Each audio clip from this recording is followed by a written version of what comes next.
पंचविंशतिका की। ये ऐतिहासिक ग्रंथ है।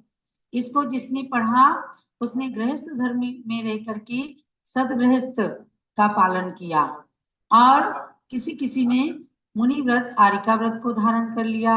उनमें से ज्ञानमती माता सामने बैठी हैं, उन्होंने इस ग्रंथ का सर्वप्रथम घर में स्वाध्याय किया तो बाल ब्रह्मचारिणी बाल योगिनी बन गई।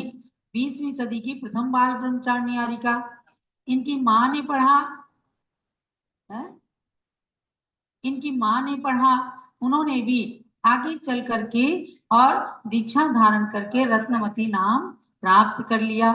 तो ऐसे महान पद्मनंदी पंचविंशत का ग्रंथ के अंदर 25 अध्याय हैं।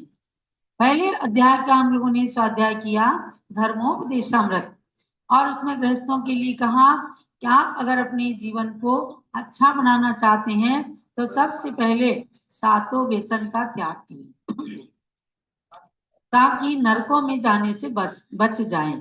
तो बच्चों को भी हमेशा ये प्रेरणा दें कि आपका जीवन केवल खाने खेलने के लिए नहीं है, केवल संसार में रमण करने के लिए नहीं है। व्यसनों का त्याग करके और एक अच्छे मानव के जीवन में जीवन के समान अपना जीवन व्यतीत करना है। अब दूसरा अध्याय इसमें चल रहा है मुनि धर्म का। कल हमने मुनि धर्म का वर्णन जो पढ़ा उसके अंदर ये पाया कि मूल गुणों को पहले सबको पालन करना चाहिए, जो आज भी पंचम काल के मुनिराज सब पालन कर रहे हैं अपने 28 मूल गुणों का। अब आगे उसमें से बताते हैं कि निर्वस्त्र क्यों रहते हैं। हमारे मुनिजन निर्वस्त्र रहते हैं, आरिकाएं एक वस्त्र धारण करती हैं। इसका नाम है आचेलक के मूल गुण। तो एक तो पुरुषों के लिए पूर्ण दिगंबर अवस्था और आरिकाओं के लिए एक वस्त्र का धारण करना, ये आचेलक के मूल गुण है।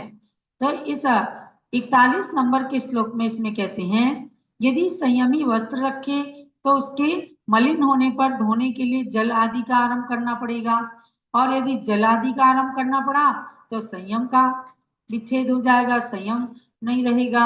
यदि वस्त्र नष्ट हो गया तो उसको दूसरा वस्त्र लेने के लिए आकुलता करनी पड़ेगी। अब ये फट गया है, दूसरा चाहिए, नया चाहिए, मतलब क्यों नहीं वस्त्र धारण करते। आज देने वाले बहुत लोग हैं, लेकिन एक कारण बताया कि अयाचक वृत्ति, किसी से कहना पड़ेगा आप मेरे लिए कपड़े ले आओ।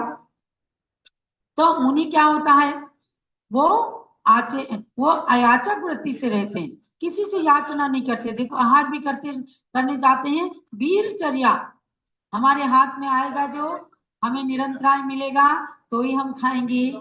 आपके कहने पर अगर बाल भी आ गया, कुछ भी आ गया, आप कितना गिड़गिड़ाते रहो, कोई साधु आहार नहीं लेगा, छोड़ करके चला आएगा।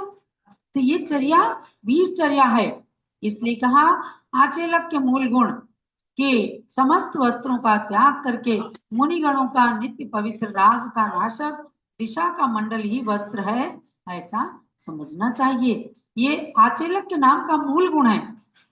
अनेक मूल गुणों में आचेलक है, केशलोच है, ये सब मूल गुण है। इन मूल गुणों का पालन करके ही मुनि और आरिका एक समान चर्या को करते हैं, और उनके सबके 28 मूल गुण होते हैं। कोई कोई अगर ये कह देते हैं कि आरिकाएं खड़े होकर आहार नहीं करती, आरिकाओं के पास एक वस्त्र रहता है तो उनके 26 मूल गुण होते हैं, ये गलत है। आचार्य शांति सागर महाराज, आचार्य सागर महाराज जिनके प्रत्यक्ष दर्शन ज्ञानमती माता जी ने किया है, उन्होंने हमेशा बताया कि आप भी 28 मूल गुण की धारक हैं।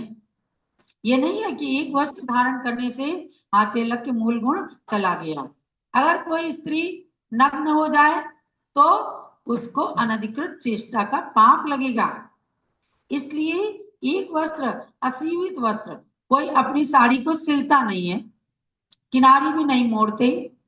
ये असीमित वस्त्र, 8 मीटर की साड़ी को पहनना, उसी में सारे वस्त्र को ढकना, ये हमारा आचेलक के मूल गुण होता है।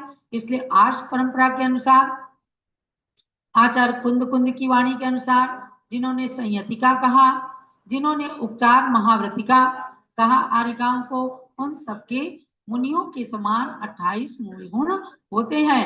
ऐसे 28 मूल गुणों का पालन करते हुए गणनी ज्ञानमती माता जी ने उपचार से आचार्य के समान 36 मूल गुणों का पालन करते हुए आज अपने जीवन के 73 वर्ष निकाल दिए। समझे क्या?